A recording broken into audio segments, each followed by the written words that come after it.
레피드입니다. 12월 7일 두산중공업 리뷰 시작하도록 하겠습니다.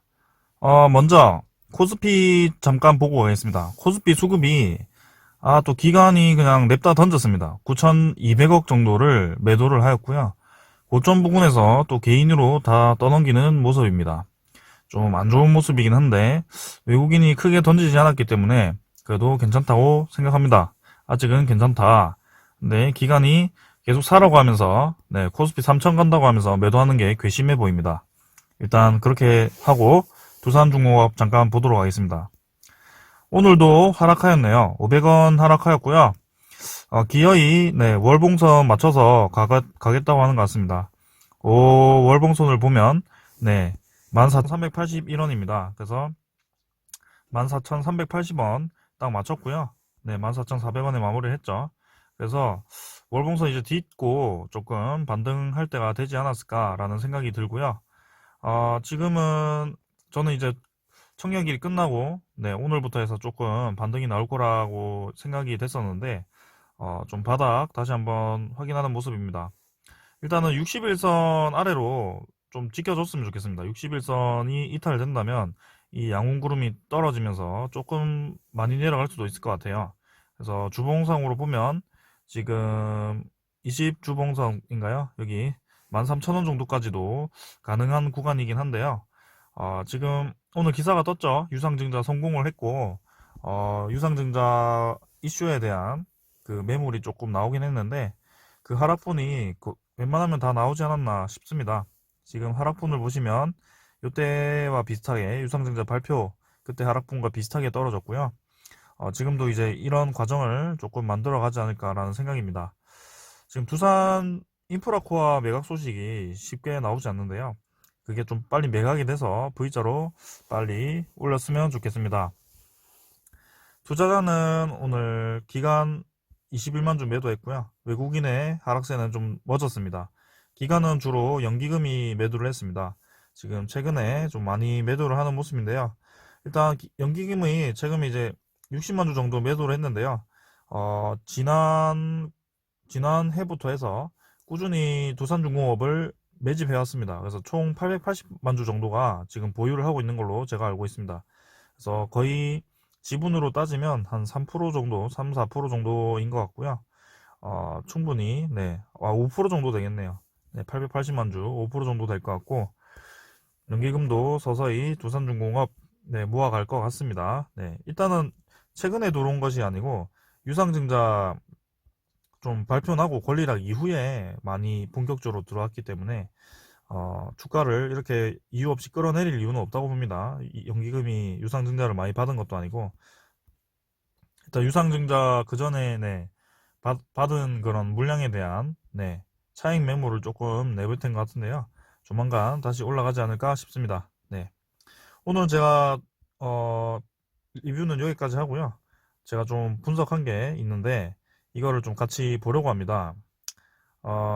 두산중공업 지금 유상증자로 인해서 좀 이 헷갈리시는 분들이 많을 것 같아요. 유상증자가 어떻게 진행이 되었고 유상증자 주수 그 다음에 뭐 권리락 뭐 이런 거 그 다음에 두산중공업의 그런 주요 분야가 어떻게 진행이 되고 있고 인프라코어 매각은 어떻게 될지 막 여러 소식이 나오고 있는데 좀 저도 들어왔는데 지금 좀 이득을 보다가 좀 손해를 다시 보기 시작하니까 조금 오늘 하락은 좀 기분이 나빴습니다. 그래서 일단 뭐 그런 거 다 잊기 위해서 다시 한번 두산중공업 가치를 한번 같이 보도록 하겠습니다.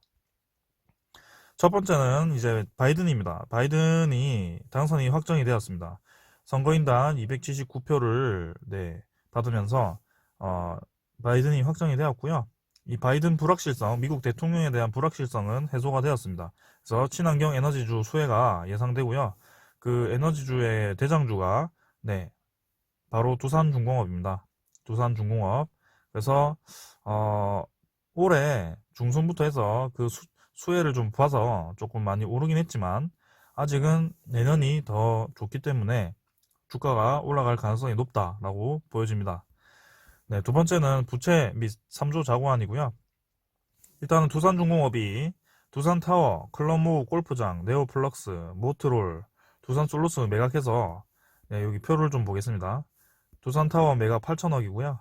골프장 1850억, 711억 네오플렉스, 그 다음에 모트롤 4530억 뭐 이렇게 해가지고 요렇게 합치면은 2조 7천억인가 나옵니다. 2조 2천억 정도 나오고요. 2조 2760억이 나옵니다. 그러면 여기서 네, 두산 인프라코어가 8천억에서 1조면 딱 3조가 나오는데요. 지금 두산 인프라코어가 원래는 현대중공업 지주 인수가 유력해서 저번 주 금요일 정도에는 최종 입찰, 그러니까 우선 협상자가 좀 나오지 않을까 했는데 협상에 대한 그 불협화음이 있는 것인지 아니면 좀 더 다른 경쟁자가 들어와서 치열하게 지금 경쟁을 하고 있는 것인지는 모르겠지만 아직 우선 협상자가 정해지지 않았습니다. 제가 저번 영상에도 올렸지만 지금 빨리 협상자가 정해지지 않으면 지금 올해 말까지 두산 인프라코아를 매각하기 힘들게 되는데요. 왜 올해 말까지 매각을 해야 되냐? 산업은행이 이제 그 조건을 걸었습니다. 올해까지 매각을 하지 못하면 그 구조조정권을 산업은행으로 넘겨서 산업은행이 주관하에 두산인프라코와 정리가 시작됩니다. 그래서 이거는 이제 두산 쪽에서는 별로 좋지 않은 거거든요. 그래서 12월 말 전에는 좀 빨리 윤곽을 잡아서 정리를 해야 됩니다. 지금 이번 주에는 윤곽이 나와야 될 것 같아요. 그래서 한번 지켜봅시다. 그 다음에는 이제 두산 인프라코아가 지금 왜 매각이 되지 않느냐, 이것도 영향이 있는지 모르겠는데, 제가 기사가 있어서 좀 링크를 걸어 놨습니다. 1,500억 회사채를 발행을 했죠. 어젠가요? 금요일에 회사채를 발행을 했고, 그 회사채에 대한 공시가 오늘 나왔습니다. 지금 그게 이자율이 4.8%로 상대적으로 굉장히 높은 이자율로 인기가 많을 거라고 생각을 했는데, 이 두산 인프라코아의 이제 그 불확실성이죠. 최대 주주가 두산중공업에서 이제 바뀔 가능성이 높고, 그 다음에 DICC에 대한 채무 부담 때문에 이 두산 인프라코어에 대한 회사채를 아무도 매입을 안 한 겁니다. 그래서 그 나머지 조건인 KDB 산업은행과 그 나머지 증권사 은행사들이 네, 이 1,500억에 대한 채무권을 매입하기로 했고요. 절반을 이제 KD산업은행이 가져가고 나머지를 네, 그 은행과 그 증권사들이 분할해서 가져가기로 했습니다. 일단 그쪽에서는 이제 재매각을 한다고 하는데 그게 쉽지 않아 보이는데 일단 뭐 그런 소식도 있었습니다. 그래서 이런 게 이제 다 종합적으로 검토가 되어서 지금 진행이 좀 안 되고 있는 것인지는 저도 잘 모르겠네요. 빨리 좋은 소식이 나왔으면 하는 바람입니다. 네, 그러고 나머지 매각 말고 이제 3조 자구안 말고 나머지죠. 오늘 이제 유상증자 이거는 옛날 기사라서 1조 1,700억이 아니고 1조 2천억입니다. 2,100억이고요. 유상증자 청약률 네 100.21%인가요? 네 100.21%로 성공을 했습니다. 제가 여기 써놨는데 네 유상증자 성공을 했고요. 100.27%로 성공을 했고 모집 주식수가 1억 2천만 주입니다. 상당히 많죠. 근데 이 중에 40%는 두산 쪽에서 가져갔고요. 나머지 이제 60%가 일반 주식, 일반 청약하고 네, 그 다음에 초과 청약이라고 하죠. 이거를 초과 청약은 그 신주권 매매에서 그 신주권을 산 사람들에 대해서 초과 청약할 수 있는데요. 그 초과 청약 주식 수가 이제 배당 주식이 800만 주 정도 됩니다. 근데 그 배정 비율로 곱해서 실제로 이제 배정된 주식이 나왔는데요. 그게 아마 763만 주 정도 됩니다. 그래서 총 1억 2천만 주 중에 760만 주 정도가 이제 신주권 매매 그때 그날에 네, 거래로 인해서 그 신주권을 매입한 그 사람들에 의해서 이렇게 사졌다라고 보여집니다. 그래서 그게 이제 신주권 매매를 보면 외국인과 기관이 상당히 많이 샀죠. 네, 그래서 그 물량이 대부분이라고 생각을 합니다. 이제 단주수가 이제 6만 주 정도가 있는데요. 이거는 그 유상증자 비율 뭐 이런 거 곱해서 나머지 소수점 한 주 미만인 소수점에 대한 주식수를 단주수라고 얘기를 하고요. 그거는 이제 일반 공모로 다시 진행을 한다고 합니다. 그래서 유상증자가 지금 어떻게 진행이 되냐. 유상증자는 최종가 발행가가 9,980원이고요. 다들 이제 청약일 지났으니까 돈 많이 넣으셨겠죠. 근데 이제 청약이 여기서 3, 4일에 끝난 게 아니고 일반 공모 청약일이라고 해서 8일부터 해서 내일부터 해서 9일까지 진행이 되게 됩니다. 이 일반 공모 청약은 실권주, 그러니까 3, 4일에 유상증자 받을 수 있는 권리를 포기한 사람들에 대한 주식에 대해서, 실권주에 대해서 뭐 증권사나 은행 쪽에서 이제 이거를 매입하게 돼 있는데요. 지금 100% 이상이 되었기 때문에 실권주는 많이 없어서 일반 공모 청약일에 이제 저 6만 주 정도가 네, 청약이 될 것 같습니다. 그래서 뭐 괜찮습니다. 긍정적인 것 같고요. 유상증자. 일단 그러면 유상증자가 어떻게 사용이 될 것인가? 유상증자는 지금 1조 2천억 마련이 되어서 산업은행과 수출입, 차입 상환금에 6천원씩 각각 상환을 하게 됩니다. 지금 이거는 이제 두산중공업의 재무제표인데요. 3분기 이제 결산할 때 재무제표인데 지금 부채를 좀 제가 빼왔습니다. 부채를 보면 이게 이제 올해 3분기고 이게 작년이거든요. 올해가 유동부채가 7조 6천억입니다. 맞죠? 네, 7조 6천억이고 그 중에 이제 단기 차입금이 5조 1,600억이죠.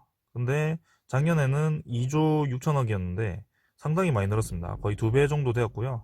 이 단기 차입금이라는 것이 단기적으로 빨리 갚아야 되는 돈입니다. 그래서 단기 차입금이 높을수록 지금 회사가 빚을 갚을 빚이 많다. 빠르게 갚을 빚이 많다는 거고요.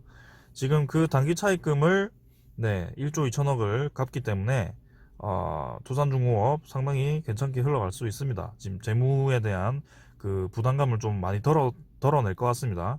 그래서 총 부채가 8조 7천억이었는데요. 그 중에 1조 2천억을 상환을 하고 이제 7조 5천억 정도로 부채 비율이 원래 330% 정도에서 200 중반대로 낮춰지게 됩니다. 그래서 부채 비율이 이제 100%대면 좋긴 한데 그래도 200 중반대로 많이 떨어졌기 때문에 괜찮다고 생각합니다. 네, 일단 유상증자 성공을 했고요.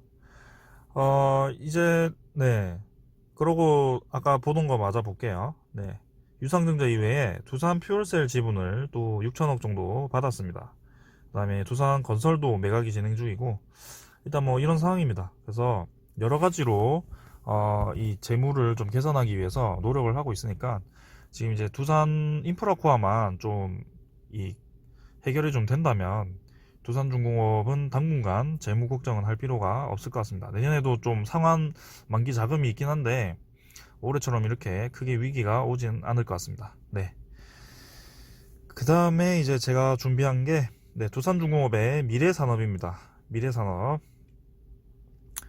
일단은 제일 두산중공업 하면 생각나는 게 원전이죠. 네, 지금은 이제 에너지 쪽 다른 뭐 수소 쪽으로 비중을 좀 싣고 풍력, 가스터빈 이쪽으로 비중을 실었는데 원래는 원전의 강자였습니다. 근데 지금 탈원전 정책을 펼치면서 이 인력들이 당연히 이제 국내에서 원전을 안 하고 해외 수입도 별로 없으니까 이게 어려우니까 네, 부서가 좀 정리가 되면서 정리해고도 많이 했고요. 그 다음에 네, 희망퇴직도 많이 했죠. 그래서 이 원전에 유능한 인력들이 좀 많이 유출됐습니다, 사실. 그래서 지금 뭐 빨리 뭐 원전 소식에 의해서 좀 왈가왈가 많이 되는 것 같은데 지금 소형 원전 이게 핫한 것 같아요. 이게 트렌드인 것 같습니다. 그래서 소형 원전을 좀 볼게요. 소형 원전은 SMR이라고 부르고요. 일단 두산중공업이 이제 미국 뉴스케일 파워라는 회사에 좀 투자를 했습니다. 투자를 해서 그 지분을 좀 매입을 해가지고 두산중공업이 이제 뉴스케일 파워의 소형 모듈 사업에 13억 달러, 그러니까 1조 5천억 규모의 핵심 기자재를 공급할 수 있는 기회가 생겼어요. 그래서 내년부터 해서 좀 본격적으로 진행이 될 것 같고 2023년에 건설 착수가 되니까 네, 720메가와트 규모의 네, 소형 모듈 원전 12기로 구성이 되니까 두산중공업도 좀 수혜를 입을 것 같습니다. 소형 원전. 그래서 소형 원전이 이게 대책으로 떠올랐어요. 지금 이제 풍력 이런 게 좀 친환경 에너지로 떠오르고 있긴 한데 그것만으로는 부족하다는 거죠. 그래서 지금 미국하고 영국이죠. 영국하고 미국이 상당히 여기에 관심을 많이 가지고 있고요. 실제로 영국은 풍력 비중을 25%까지 끌어올리는데 너무 부족하니까 이제 SMR 전력 수요를 충당하겠다고 합니다. 그 다음에 미국 같은 경우도 미국이 제일 강하게 지금 소형 원자로를 정책을 펼치고 있는데 바이든이 이제 그런 말을 했죠. 2035년까지 100% 청정 에너지 경제로 전환시키는데 그 중에 이제 2조 달러, 2200조를 SMR 개발 및 설치에 투자를 한다고 합니다. 2200조면 와 대단하죠. 지금 2050년까지이긴 한데 2035년까지라고 할까요? 지금 몇 년 남았죠? 2022년이니까 뭐 15년 정도 남았다 치고 2200조면 15년 나누기 해도 1년에 지금 10조 이상입니다. 10조에서 15조 이상이에요. 그러니까 매출액이 엄청난 거죠. 원전이 지금 시장이 엄청 커지게 됩니다. 그래서 지금 SMR의 강점이 뭐냐? 왜 이렇게 SMR에 투자를 하냐? 봤더니 지금 이제 냉각 펌프 이런 모든 설비가 하나의 용기 안에 다 들어가 있습니다. 중기, 발생기 이런 게 작으니까 이게 다 들어가는 거예요. 그래서 규모가 원전의 1에서 10%밖에 불과합니다. 그래서 사고 발생도 낮고요. 사고 발생 확률도 낮고 그리고 훨씬 빠르고 저렴하게 건설이 가능합니다. 이게 굉장히 메리트 있죠. 그래서 지진이 나도 이런 대응이 가능할 것 같고요. 큰 원전에 비해서 아주 강점이 많은 차세대 에너지 중에 하나입니다. 지금 선진국들이 이렇게 추진을 하고 있는데 일단 국내는 별로 움직임은 없는 모습입니다. 요새 뭐 그쪽에서 말이 많은데 일단 거기에 대해서는 말을 좀 아끼도록 하겠습니다. 그 다음에 이제 SMR은 거기까지 보고요. 두산중공업이 확실히 기술도 있고 지금 미국에 대한 회사도 지분을 투자했기 때문에 확실히 진입 가능성이 높다. 시장도 많이 크기 때문에 높다는 겁니다. 그 다음에는 이제 풍력 발전이죠. 지금 두산중공업이 야심차게 준비하고 있는 풍력 발전입니다. 풍력 발전을 이용해서 이제 수소 생산하는 게 이게 핵심인데요. 이제 이거를 지금 동북 북촌인가요? 발음이 어렵네요. 풍력 단지에는 풍력으로 이제 전력을 사용해서 600kg의 수소를 만든다고 합니다. 이 수소를 이제 배터리 이런 거 뭐 나머지 수소 압축하고 나머지 전력은 배터리에 저장하는 아주 효율적이죠. 그래서 풍력 발전이 앞으로 더 커지지 않을까 싶고요. 그 다음에 수소는 이제 제조 방식에 따라서 조금 세 가지로 나뉘게 됩니다. 뭐 부생수소, 뭐 추출수소, 수소 전해수소, 뭐 어려운데 이야기가. 이거는 블랙 수소라고 하고요. 이거는 블루 수소라고 하고 이거는 그린 수소라고 합니다. 한마디로 말해서 그린이 굉장히 친환경적이고 오염물질이 발생될 가능성이 0%다 라고 보시면 되고요. 이 풍력 에너지로 생산하는 수소가 그 그린 수소에 해당되게 됩니다. 그래서 상당히 차세대 에너지로 각광을 받고 있는 그런 에너지입니다. 그래서 우리나라에 그러면 풍력 발전소를 설치할 데가 있나? 어디 있지? 우리나라에 바람이 그렇게 많이 부는 데가 있나? 이렇게 생각을 할 수가 있죠. 그래서 이 해상풍력, 부유식 해상풍력을 투자하게 됩니다.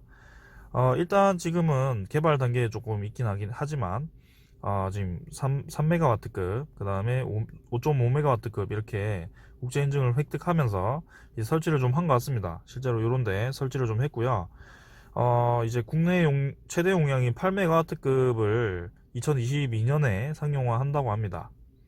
그러면 이 메가와트 하는데 도대체 이 메가와트가 얼마나 전기를 생산하는 건가? 그래서 제가 여기 발제를 좀 해왔습니다. 일단 정부가 2030년까지 12기가와트 준공을 해서 세계 5대 해상풍력 강국으로 성장을 한다는 목표를 세웠다고 합니다. 그래서 이 12기가와트는 10기에서 12기에 맞먹는 원전이 생산할 수 있는 그런 전기 규모라고 합니다. 그러면 원전 하나당 1.2기가와트고요. 기가랑 메가는 네, 1000차입니다. 기가에다가 1000 나누면 되고, 그래서 8메가와트급이면 8메가와트급이 이제 1000개가 있으면 8기가와트가 됩니다. 네. 그래서 1000개는 아니고 1000개까지는 아니고 그죠. 12기가와트 하려면 이런 거 이제 1000개를 설치를 해야 되고, 뭐 그 정도면 네, 원전 10기 정도, 12기 정도 된다는 거죠. 네, 해상 풍력이 그래서 지금 우리나라 뭐 풍력 이런 데 할 게 없으니까 해상 풍력이 굉장히 네, 뜨고 있다. 그래서 좀 주목을 해야 될 기술이다 라는 겁니다. 그 다음 이제 세 번째입니다. 세 번째는 가스터빈입니다. 가스터빈은 이제 우리나라에서 세계 5번째로 개발을 했습니다. 지금 원래 가스터빈이라는 게 상당히 진입 장벽이 높고요. 그 기술이 이 터빈이라는 게 거의 마하 속도로 돌아간다고 합니다. 그래서 굉장히 그 열과 속도, 충격에 많이 견디는 그런 자재를 좀 써야 되는데 그런 기술이 좀 어렵나 봅니다. 그래서 미국, 독일, 일본, 이탈리아 이렇게 4대 강국이 네, 이 시장을 다 먹고 있었고요. 그래서 우리나라도 이 4대국에서 이제 수입을 해서 네, 가스터빈을 사용을 했었습니다. 근데 두산중공업이 그거를 이제 국산화를 했다고 합니다. 이제 내년에 이제 한국형 LNG 가스 복합발전 개발에 착수를 하고요. 이거를 사용해서 4.4조 원 규모에 대한 시장을 개척하겠다는 겁니다. 그래서 네, 김포 열병합 발전소를 2023년 6월에 준공 예정이고요. 거기에 두산중공업 이 가스터빈이 들어가게 됩니다. 그래서 계속해서 네, 지금은 이제 가시적인 실적이 나오는 기술들은 아닙니다. 풍력 발전, 소형 원자로 SMR, 그리고 이 뭐죠? 가스터빈 이 세 가지 모두 지금 가시적인 게 아니고 앞으로 시장에 계속 커질 기술이고 그 기술을 가진 기업이 몇 없다. 우리나라에서는 없다. 유일하다. 그 다음에 세계에서도 굉장히 진입 장벽이 높아서 들어가기 어려운 기술이다라는 것입니다. 그래서 두산중공업이 뭐 지금 수출이 가시화되어서 막 주가가 엄청 뛰어오르고 막 그런 단계는 아닙니다, 사실. 근데 이 비전이 굉장히 좋기 때문에 재무 개선만 좀 해결되면 기대감으로 조금 더 상승 여지가 있고요.